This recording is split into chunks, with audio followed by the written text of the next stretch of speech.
আসসালামু আলাইকুম। এটিএন বাংলা সংবাদে সবাইকে স্বাগত জানাচ্ছি। আফরোজ আক্তার কামাল। শুরুতেই বিআরবি কেবলস সংবাদ শিরোনাম। ডাকসু নির্বাচনকে ঘিরে জমে উঠেছে অনানুষ্ঠানিক প্রচারণা। নির্বাচিত হলে বিশ্ববিদ্যালয়কে পূর্ণাঙ্গ আবাসিক করার প্রতিশ্রুতি ছাত্রদল, শিবির ও বাকসাসের। সব গুম ও বিচার বহির্ভূত হত্যার জন্য শেখ হাসিনার বিচার হবেই বললেন মির্জা ফখরুল। গুম খুনের বিচার কাজ এগিয়ে নিতে নির্বাচন চায় বিএনপি। জুলাই সনদের খসড়ায় মতামত জমা দিয়েছে 23টি রাজনৈতিক দল। আইনি ভিত্তি ও বাস্তবায়ন নিয়ে দলগুলোকে সমঝোতার আহ্বান বিশ্লেষকদের।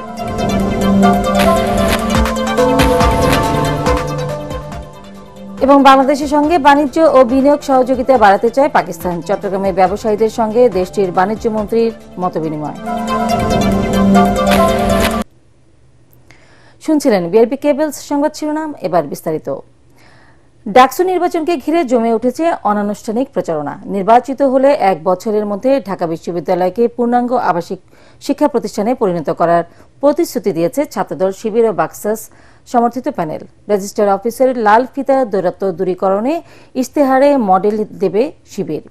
ছাত্রদল বলছে, রাজনৈতিকভাবে মোকাবেলায় ব্যর্থ হয়ে সাইবার বুলিং এর মাধ্যমে বিকৃত রুচির পরিচয় দিচ্ছে কেউ।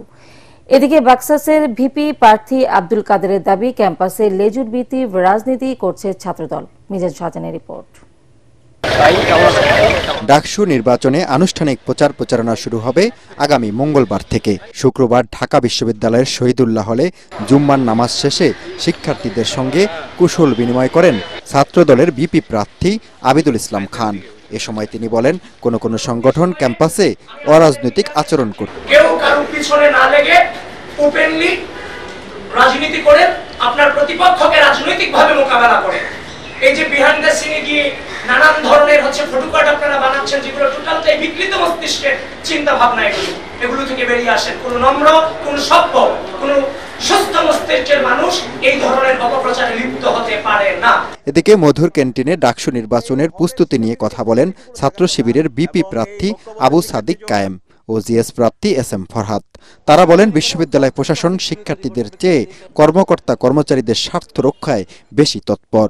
আমরা যারা ছাত্রীরা আছি, আমাদেরকে নিয়ে বিশ্ববিদ্যালয়ের সবচেয়ে বেশি ভাবনার কথা, কিন্তু আমাদেরকে নিয়ে না ভেবে তারা 3য় 4র্থ শ্রেণীর কর্মকর্তা কর্মচারীদেরকে নিয়ে ভাবে।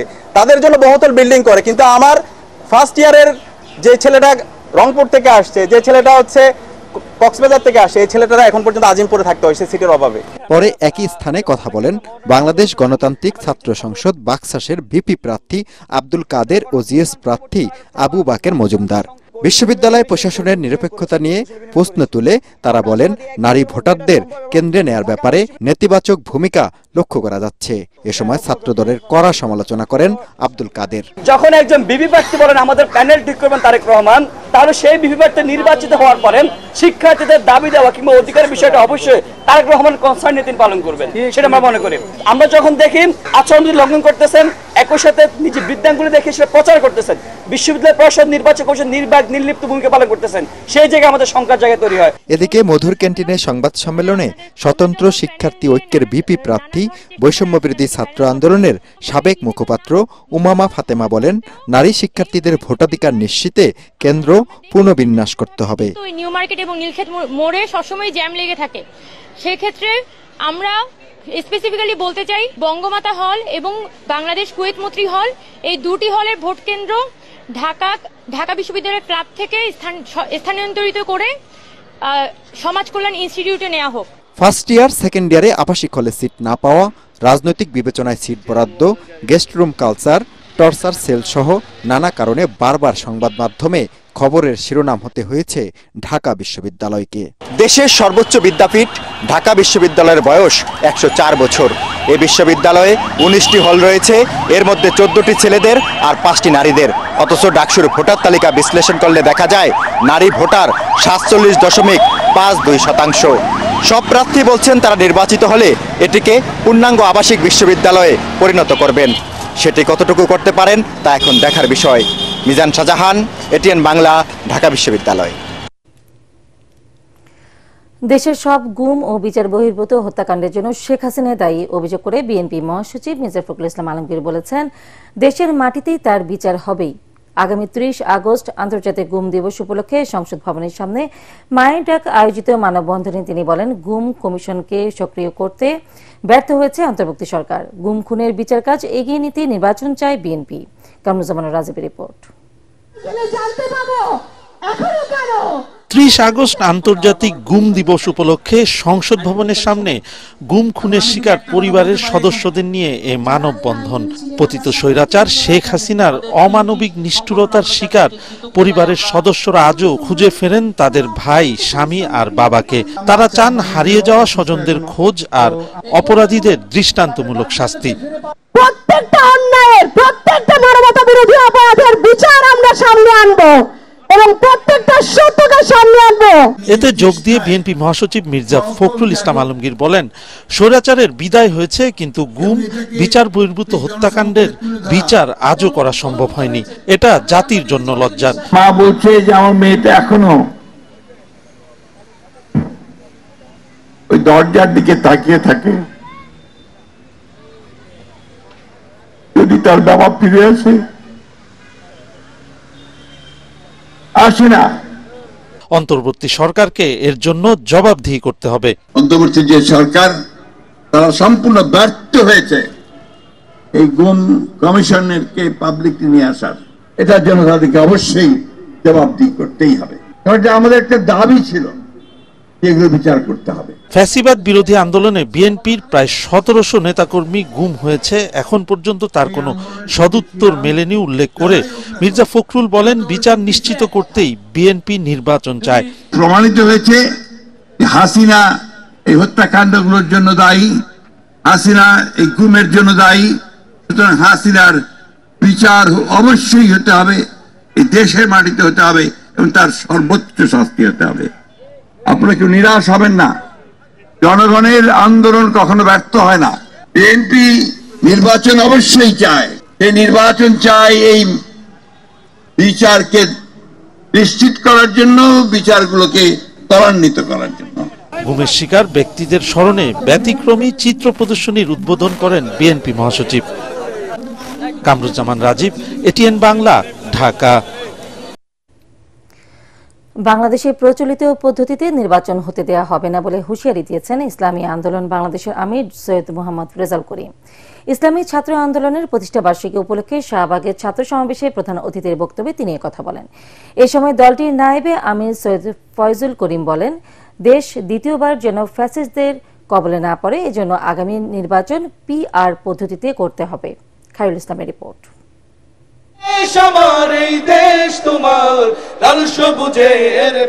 34তম প্রতিষ্ঠা বার্ষিকী উপলক্ষে রাজধানীর শাহবাগে ছাত্র সমাবেশের আয়োজন করেছে ইসলামী ছাত্র আন্দোলন বাংলাদেশ। এ সময় প্রয়োজনীয় রাষ্ট্র সংস্কার, সংখ্যানুপাতিক পদ্ধতিতে জাতীয় নির্বাচন এবং ইনসাফ ভিত্তিক কল্যাণ রাষ্ট্র প্রতিষ্ঠা সহ 7 দফা দাবি তুলে ধরেন সংগঠনটির নেতারা। জুলাই ঘোষণাপত্র ও সনদের আইনি ভিত্তি নিশ্চিত করতে হবে। সমাবেশে ইসলামী আন্দোলন বাংলাদেশের কেন্দ্রীয় নেতাদের বক্তব্যে উঠে আসে দেশের চলমান পরিস্থিতি ও নির্বাচন পদ্ধতি নিয়ে বিভিন্ন মতামত। ইসলামী বাক্সের সমঝোতা করে একটা ইসলামের পক্ষে বাক্স দেব, আগামীতে যেন ইসলামের হুকুমত, ইসলামী শাসন, ইসলামী শরীয়ত অনুযায়ী এই দেশ শাসন করতে পারি। বিগত আওয়ামী লীগ ফ্যাসিস্ট আমলের যে বক্তব্য, বর্তমানে অনেক নেতাদের মুখে একই বক্তব্য শুনি। বিএনপি ভাইদেরকে বলবো, আপনারা যাদের ভোট নিয়ে এতদিন নির্বাচিত হয়েছেন, সেই ভোটগুলি দক্ষিণপন্থীদের ভোট ছিল, সেই ভোটগুলি ডানপন্থীদের ভোট ছিল, সেই ভোটগুলি মৌলবাদীদের ভোট ছিল। এ সময় দলের আমির সৈয়দ রেজাউল করিম বলেন, বাংলাদেশের সিংহভাগ রাজনৈতিক দল PR পদ্ধতিতে নির্বাচন চায়। কেবল ব্যক্তিগত স্বার্থের জন্য একটি দল PR পদ্ধতিতে নির্বাচন চায় না। 53 বছরে যে পদ্ধতিতে নির্বাচন হয়েছে, এই নির্বাচনের মাধ্যমেই ফ্যাসিস্ট তৈরি হয়েছে, খুনি তৈরি হয়েছে, চাঁদাবাজ তৈরি হয়েছে, আমাদের দেশের টাকা বিদেশে পাচার হয়েছে। এই নির্বাচনের বাংলাদেশে দেখতে চায় না। সংস্কার এবং বিচার নিয়ে যে ওয়াদা অন্তর্বর্তীকালীন সরকার করেছিল তা তারা ভঙ্গ করেছে মন্তব্য করে রেজাউল করিম বলেন, জুলাইয়ের গণহত্যাকারীদের বিচার নিশ্চিতের পরই দিতে হবে নির্বাচন। খুনিদের বিচার দৃশ্যমান করবেন, তারপরে আপনার জাতীয় নির্বাচন করবেন। এখন পর্যন্ত আমাদের মৌলিক সংস্কার আমরা দেখছি না, হয় নাই। এরপরে আমরা দৃশ্যমান কোনো বিচার দেখি না, এটা দৃশ্যমান করতে হবে। সমাবেশ শেষে ইসলামী ছাত্র আন্দোলন বাংলাদেশের প্রতিষ্ঠা বার্ষিকী উপলক্ষে র্যালি বের করা হয়। র্যালিটি শাহবাগ থেকে শুরু হয়ে ঢাকা বিশ্ববিদ্যালয়ের রাজু ভাস্কর্যে গিয়ে শেষ হয়। খায়রুল ইসলাম, এটিএন বাংলা, ঢাকা। জুলাই গণহত্যা ও মানবতা বিরোধী অপরাধ মামলায় অভিযুক্ত পলাতক আসামি শেখ হাসিনার অডিও বক্তব্য প্রচার ও সম্প্রচার সন্ত্রাস বিরোধী আইনের গুরুতর লঙ্ঘন। আইন ও আদালতের নির্দেশ উপেক্ষা করে কিছু সংবাদ মাধ্যম ক্ষমতাচ্যুত স্বৈরশাসকের একটি ভাষণ প্রচার করেছে, যেখানে তিনি মিথ্যা ও উস্কানিমূলক বক্তব্য দিয়েছেন। এ ধরনের অপরাধমূলক প্রচারকর্মে জড়িত সংবাদ মাধ্যমের কর্মকর্তাদের সতর্ক করা হয়েছে। ভবিষ্যতে কেউ তার বক্তব্য প্রকাশ করলে তাৎক্ষণিক আইনি ব্যবস্থা নেওয়া হবে বলে জানিয়েছে অন্তর্বর্তী সরকার। গণমাধ্যমে পাঠানো এক বিবৃতিতে আরও বলা হয়, শেখ হাসিনার বক্তৃতা ও তার যে কোনো উস্কানিমূলক বক্তব্য প্রচার, পূর্ণপ্রচার দেশের গণতান্ত্রিক উত্তরণের পথে স্থিতিশীলতাকে ক্ষতিগ্রস্ত করার ঝুঁকি তৈরি করে। এক্ষেত্রে বিধিনিষেধ অমান্যকারী যে কোনো সংবাদ মাধ্যম দেশের আইনে জবাবদিহিতার আওতায় পড়বে। জুলাই সনদের বিষয়ে ঐক্যমত্য কমিশনে বিএনপি, জামায়াত, এনসিপি সহ 23টি দল মতামত জমা দিয়েছে। অন্যান্য দলগুলোর মধ্যে রয়েছে LDP, Khelafat Majlis, AB party, বিপ্লবী ওয়ার্কার্স পার্টি, গণফোরাম, বাসদ, জাতীয় গণফ্রন্ট ও গণসংহতি আন্দোলন। বর্ধিত সময়ে জুলাই সনদের বিভিন্ন বিষয়ে খসড়া প্রস্তাবে লিখিত মতামত দেয় রাজনৈতিক দলগুলো। রাষ্ট্র সংস্কারের বিষয়ে গেল কয়েক মাস ধরে টানা সংলাপে অংশ নেয় 30টিরও বেশি দল ও জোট। এদিকে জুলাই সনদের ভবিষ্যৎ নিয়ে শঙ্কিত বিশ্লেষকরা। তাদের মতে, জুলাই সনদের আইনি ভিত্তি ও বাস্তবায়নে নির্বাচিত গণপরিষদ কিংবা জাতীয় সংসদের উপরই নির্ভর করতে হবে। তাই ঐক্যমত্য কমিশনের সংলাপে রাজনৈতিক দলগুলোর মধ্যে যেসব বিষয়ে ঐক্য হয়েছে সেগুলো দ্রুত অধ্যাদেশ জারি করে নির্বাচন আয়োজনে উদ্যোগী হতে অন্তর্বর্তী সরকারকে পরামর্শ দিয়েছেন বিশ্লেষকরা।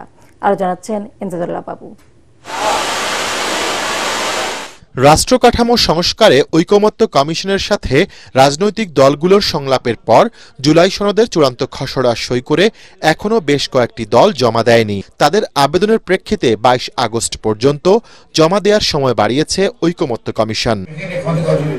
রাষ্ট্রচিন্তক ফরহাদ মজহার মনে করেন, জুলাই সনদের বিষয়ে সব দলের ঐকমত্যে পৌঁছানো অনেকটাই অনিশ্চিত। জুলাই সংবিধানের কোন সাংবিধানিক বাধ্যবাধকতা নাই। আপনি এটা এক ধরনের এক্সারসাইজ করেছেন, যে এক্সারসাইজটা আমি মনে করি আসলে অর্থহীন। জুলাই সনদের কোনো ভবিষ্যৎ কখনোই ছিল না। সনদের কথাটা বলাই হয়েছে গণঅভ্যুত্থানকে নস্যাৎ করার জন্য। জাতীয় ঐক্য ছিল বলে তো আমরা গণঅভ্যুত্থান করতে পেরেছি। জনগণ ঐক্যবদ্ধ ছিল এক নতুন বাংলাদেশ বানাবার জন্য। জনগণকে দলীয়ভাবে বিভক্ত করার জন্য আপনার তথাকথিত জাতীয় ঐক্যের কথা বলেছে। ফলে যারা জাতীয় ঐক্যের কথা বলেছে তার প্রত্যেকে জাতীয় বেঈমান, কারণ জনগণের সঙ্গে তারা বেঈমানি করেছে। রাষ্ট্রবিজ্ঞানী অধ্যাপক সাব্বির আহমেদ বলছেন, রাজনৈতিক দলগুলো সনদের আইনি ভিত্তি নিয়ে ঐক্যে না পৌঁছালে দেশ অনিশ্চয়তার মুখে পড়বে। যদি এটা সাইন না করে ওনারা কিন্তু দেশকে রিস্কের মধ্যে ফেলায় দিবেন। তখন যদি আর্মি টেক ওভার হয়, ওনারা যেটা চাচ্ছে এটাকে কনস্টিটিউশনের উপরে মর্যাদা দেওয়া। পৃথিবীর কোনো কনস্টিটিউশনের উপরে কোনো ডকুমেন্ট আছে কিনা? ব্রিটেনে হয়তো বিল অফ রাইটস এর কথা যদি বলি, কিন্তু এটা তো এখন it has become a part of the constitution. সংবিধানের উপরে যদি এটাকে জায়গা দিতে হয়, এটা তো আপনার ঐক্যমত্য কমিশনের আলোচনা বা কোনো একটা রাজনৈতিক দলের চাওয়া পাওয়া দিয়ে হবে না। এটা হতে হবে আপনার ন্যাশনাল কনসেনসাস। তারা এও বলছেন, রাষ্ট্রের নির্বাহী প্রধানের ক্ষমতা ও মেয়াদকাল, নির্বাচনী ব্যবস্থা এবং সংসদ পুনর্গঠনের মতো মৌলিক বিষয়গুলো যে সংস্কার প্রস্তাব এসেছে সেগুলো বাস্তবায়নে রাজনৈতিক দল নয় বরং জনগণের মতামতের বিকল্প নেই। ডক্টর ইউনূসের একমাত্র তার পথ হচ্ছে যে অবিলম্বে আপনার চুপ্পুকে ক্ষমতা থেকে অপসারণ করা, শেখ হাসিনার আপনার যে সংবিধান রয়েছে অবিলম্বে এটাকে বাতিল করা এবং এই অপরাধীদের বিচার ত্বরান্বিত করার জন্য গণ আদালত পুনর্গঠন করা, সঙ্গে সঙ্গে আপনার একটা নতুন গণপরিষদ নির্বাচনের প্রস্তুতি নেওয়া এবং সেই পর্যন্ত বাংলাদেশ এই প্রচলিত যে আইন আছে সে আইনে চলবে। এই তো সহজ ফর্মুলা। আপনি গণপরিষদও করতে পারেন, আপনি পিআরও করতে পারেন, কিন্তু কথা হলো যে সবার মধ্যে তো ঐক্য না। পিআরকে করতে গেলেও তো আপনার একটা বড় ধরনের প্রস্তুতি লাগবে। উচ্চ কক্ষ করতে গেলেও আপনার প্রশ্ন, এটার হোমওয়ার্ক আছে একটা, কিন্তু হয়তো আপনাকে এই ইলেকশনে এটা করা সম্ভব হবে না। এই সংস্কারগুলোকে চূড়ান্ত সংসদীয় রূপ দিতে হলে আপনার গণভোটেও যেতে হবে, তবে সেটা সংসদের পরে। নতুন বাংলাদেশ গড়তে দলীয় স্বার্থ ক্ষুণ্ণ হলেও জনগণের স্বার্থে জুলাই সনদে সব দলকে ঐক্য গড়ে তোলার আহ্বানও জানিয়েছেন বিশ্লেষকরা।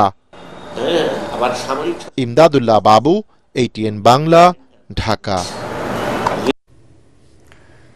বাণিজ্যে বৈচিত্র্যকরণ ও ব্যবসার সক্ষমতা বাড়াতে সরকার বিভিন্ন দেশের সঙ্গে দ্বিপাক্ষিক সম্পর্ক জোরদারের চেষ্টা চালাচ্ছে বলে জানিয়েছেন বাণিজ্য উপদেষ্টা শেখ বশিরউদ্দিন। তিনি জানান, চামড়া, চিনি শিল্প, গার্মেন্টস, কৃষি, খাদ্যপণ্য, ফল আমদানি ও রপ্তানি নিয়ে পাকিস্তানের বাণিজ্য মন্ত্রণালয়ের সাথে আলোচনা হয়েছে। দুদেশ যৌথভাবে বা বিদেশি বিনিয়োগের মাধ্যমে ইন্টারমিডিয়েট পণ্য উৎপাদন করতে পারলে তা উভয় দেশের জন্যই লাভজনক হবে। চট্টগ্রাম ওয়ার্ল্ড ট্রেড সেন্টারে পাকিস্তানের বাণিজ্যমন্ত্রী জাম কামাল খানকে সাথে নিয়ে বিভিন্ন খাতের ব্যবসায়ীদের সঙ্গে মতবিনিময়ের সভায় উপদেষ্টা এসব কথা বলেন। এ সময় পাকিস্তানের মন্ত্রী বলেন, বাংলাদেশের সঙ্গে বাণিজ্য ও বিনিয়োগ সহযোগিতা বাড়াতে চায় পাকিস্তান। দুদেশের মধ্যে সরাসরি ফ্লাইটে চালু হলে ও বন্দরের কানেক্টিভিটি বাড়লে আমদানি রপ্তানি বাণিজ্যে নতুন দুয়ার খুলবে। আমাদের বাংলাদেশের ব্যবসায়িক প্রবৃদ্ধি ইনশাআল্লাহ আল্লাহর রহমতে আমরা একত্রিতভাবে আরো উচ্চ পর্যায়ে নিয়ে যেতে পারবো আপনাদের। And not only with that, the visa process which has already been made faster and the processes are now very much online, which Pakistan has done for the last 6-7 months. You just apply online and your visa will come online also. রাজধানীর বাজারে সবজির পর্যাপ্ত সরবরাহ থাকলেও হাসি নেই ক্রেতাদের মুখে। শাকসবজি থেকে শুরু করে মাছ, মাংস, ডিম সবকিছু দাম বেড়েছে। ক্রেতারা বলছেন, দামের ঊর্ধ্বগতির কারণে অনেকের প্রতিদিনের খাবার জোটানোই কঠিন হয়ে পড়ছে। রিপোর্ট ঐশী গোস্বামী প্রমাণ। সাপ্তাহিক ছুটির দিনে বাজারে এসে নাজেহাল দশা সাধারণ ক্রেতাদের। ৮০ টাকার নিচে মিলছে না কোনো সবজি। বেগুন, পটল, করলা, বরবটি, কাঁকরোলের দাম ১০০ টাকা ছাড়িয়েছে। শান্তি নেই মুরগির বাজারেও। দাম বেড়েছে ব্রয়লার ও সোনালী মুরগির।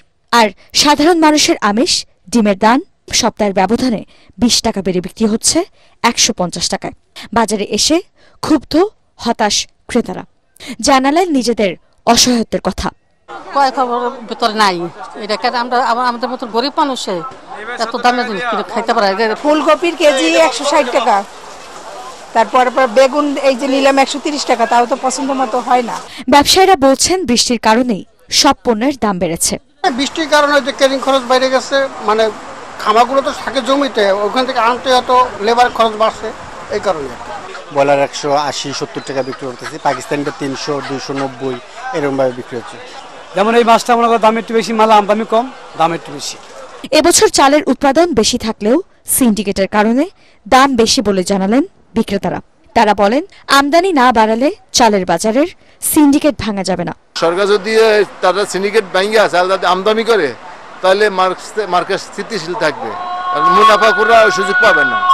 নিত্যপণ্যের দাম সাধারণ মানুষের নাগালে আনতে সরকারকে প্রয়োজনীয় ব্যবস্থা নেওয়ার দাবি ক্রেতাদের। ঐশী গোস্বামী প্রমা, ATN বাংলা, ঢাকা। এবার খেলার খবর।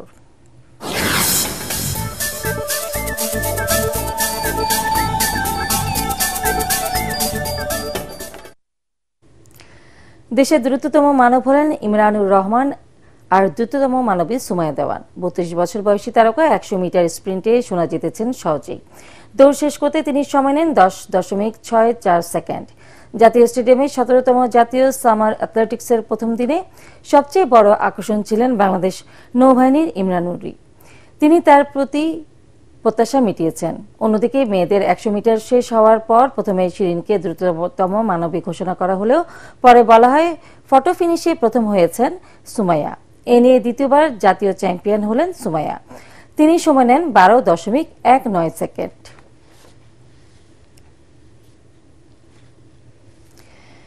একটি ঘোষণা। ATN বাংলার নাম ব্যবহার করে সাংবাদিক পরিচয়ে কতিপয় ব্যক্তির বিরুদ্ধে সংবাদ সংগ্রহের নামে দেশের বিভিন্ন স্থানে চাঁদাবাজির অভিযোগ পাওয়া যাচ্ছে। এ ধরনের চাঁদাবাজ ও ভুয়া নাম ব্যবহারকারীদের নিকটস্থ থানায় সোপর্দ করার জন্য অনুরোধ জানাচ্ছে ATN বাংলা কর্তৃপক্ষ।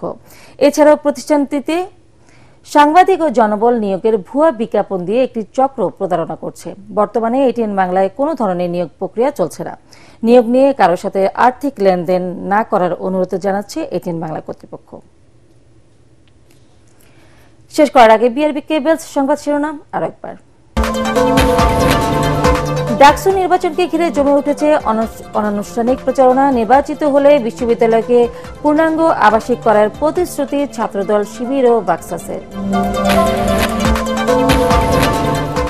সব গুম ও বিচার বহির্ভূত হত্যার জন্য শেখ হাসিনার বিচার হবেই বলেন মির্জা ফখরুল। গুম খুনের বিচার কাজ এগিয়ে নিতে নির্বাচন চায় বিএনপি।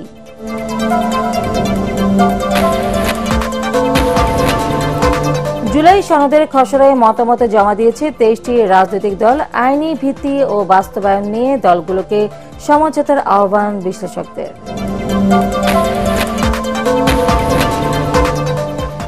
এবং বাংলাদেশের সঙ্গে বাণিজ্য ও বিনিয়োগ সহযোগিতা বাড়াতে চায় পাকিস্তান। চট্টগ্রামে ব্যবসায়ীদের সঙ্গে দেশটির বাণিজ্য মন্ত্রীর মতবিনিময়।